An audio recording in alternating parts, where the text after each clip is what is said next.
is jarring, is it not, for audiences in this part of the world? Well, these statements, thank you, Sam. These statements by von der Leyen and Rishi Sunak and Biden and about confined of international law, this is not more than crocodile tears and lip service, and that they're trying to save themselves.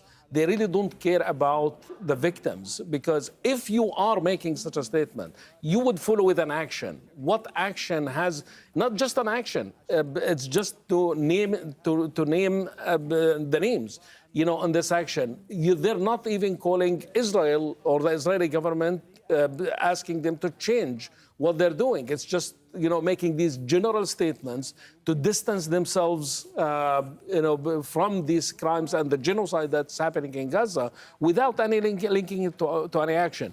We saw this, how this happened in Ukraine, where the actions followed immediately the words. But here the words are in order to save themselves, you know, because they're responsible for their own people.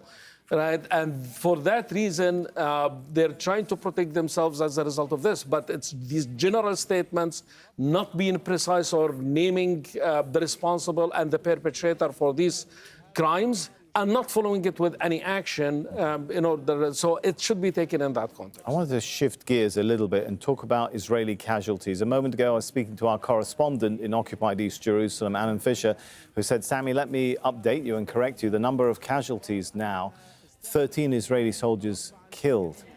What does that tell us about the military ground operations? Well, it's going to be extremely tough, right? If this is the first day of the ground invasion and Israel has not entered Gaza, they're still in the empty areas, or what's called the Gaza Valley, that has no population almost there. And we are seeing these kind of results.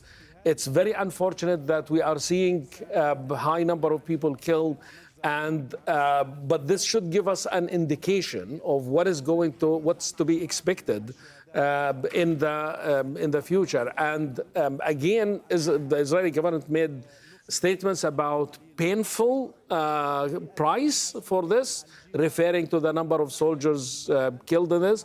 But in other words, they're preparing